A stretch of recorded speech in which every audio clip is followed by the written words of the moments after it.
Nikola Tesla reste un pionnier méconnu de l'électricité. Il tenta de capter les forces élémentaires de la planète pour trouver une façon de transmettre l'énergie sans fil. Neil Powell raconte l'histoire de cet inventeur prolifique dont l'œuvre peut encore révolutionner le monde moderne.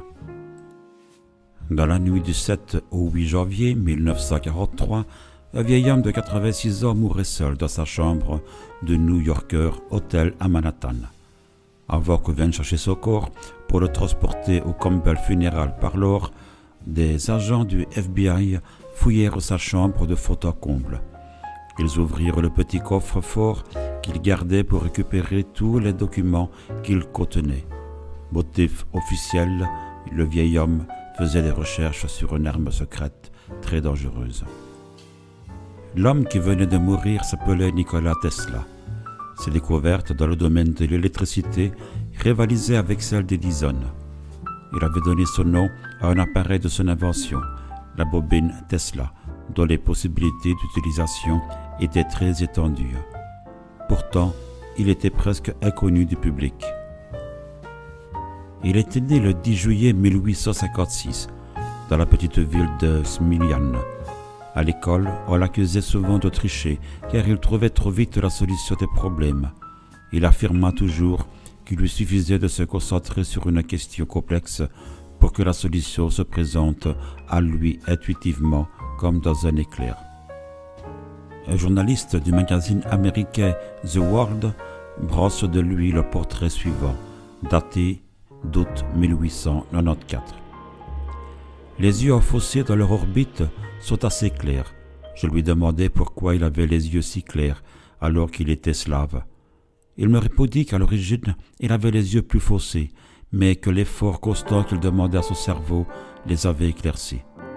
J'ai déjà entendu dire que le fait de beaucoup y étudier rend les yeux plus clairs, mais c'est la première fois que je rencontre quelqu'un qui me le confirme. Il est très grand, plus de 1,80 m, et très mince. Il pèse à peine 64 kilos. On est tout de suite frappé par ses mains, très grandes, et surtout par ses pouces très développés. Le pouce est la partie intellectuelle de la main. Les singes, par exemple, n'ont que de très petits pouces. Le menton est particulièrement pointu et la bouche petite. Ce n'est pas un visage commun, car ce n'est pas un homme commun. Sa vie se passe dans sa tête, dans d'autres sphères, là où naissent les idées. Il a les cheveux noirs et bouclés. Il ne se tient pas droit, comme la plupart des savants. Il vit en lui-même et se passionne pour son travail. Il a la force des êtres qui croient en ce qu'ils font.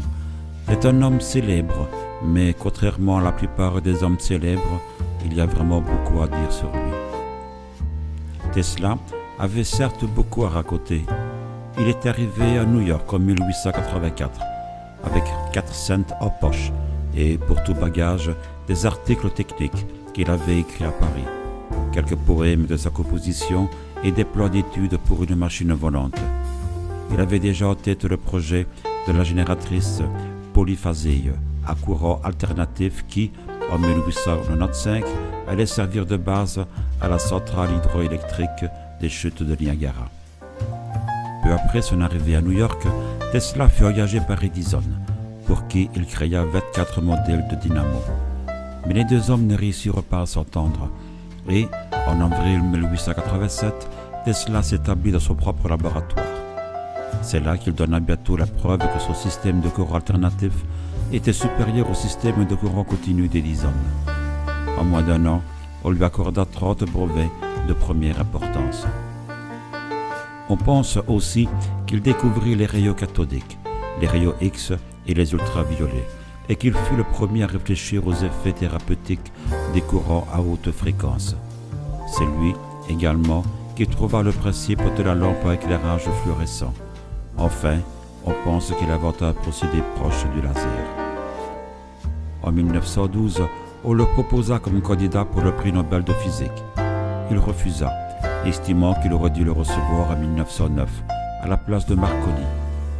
Il est exact que dès 1898, il avait montré au public un bateau téléguidé à Madison Square Garden, et qu'en 1899, il avait construit une puissante station d'émission à Colorado Springs, au pied des Rocheuses.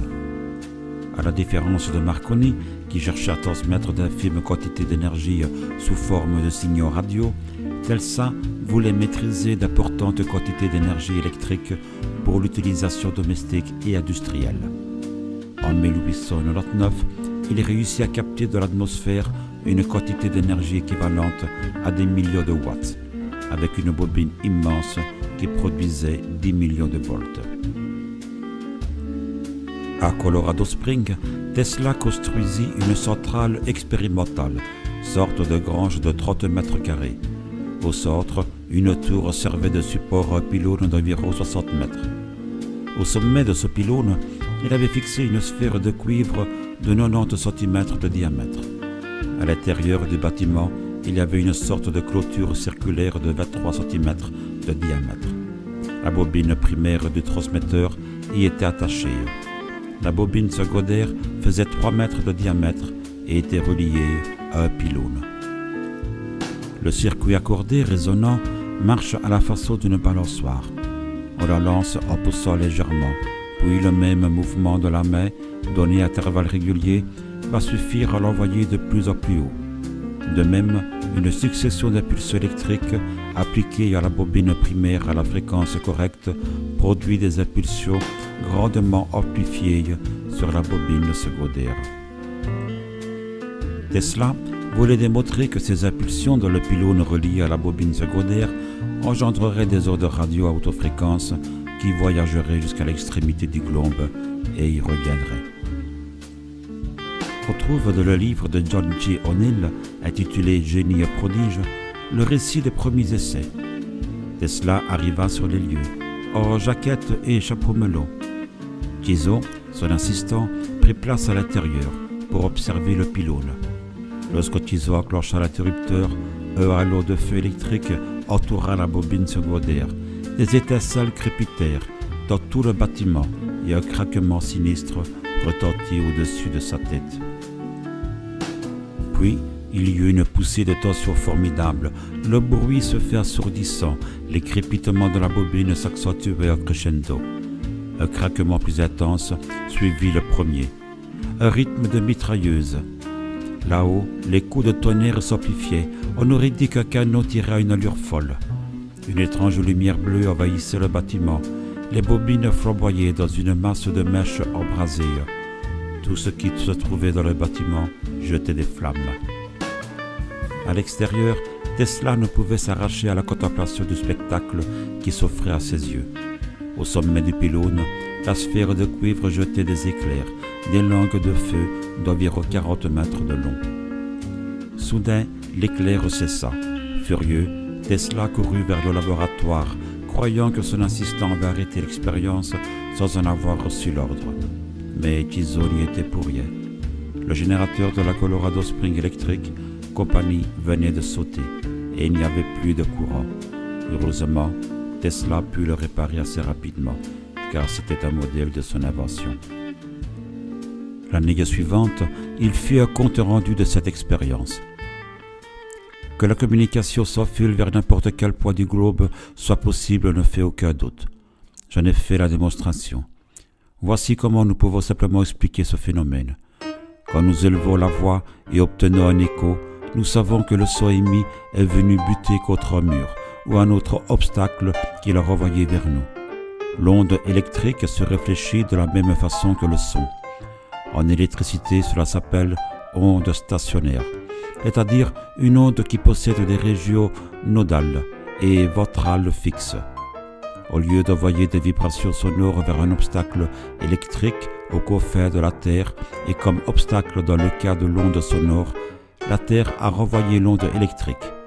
Au lieu d'un écho, j'ai obtenu une onde électrique stationnaire réfléchie de très loin. On a démontré que la bobine Tesla allume une ampoule électrique sans que celle-ci soit reliée à aucune source d'énergie. C'est une expérience connue. Avec son installation géante de Colorado Springs, Tesla alluma 200 lampes Edison à incandescence jusqu'à 40 km de distance. Le lien avec les travaux de Tesla est évident. Les mêmes principes qui lui avaient permis d'envoyer de l'énergie à des distances très éloignées sont maintenant utilisés à des fins militaires. Aurait-il construit une arme encore plus redoutable? C'est ce que nous verrons dans la prochaine vidéo. Vous avez aimé cette vidéo?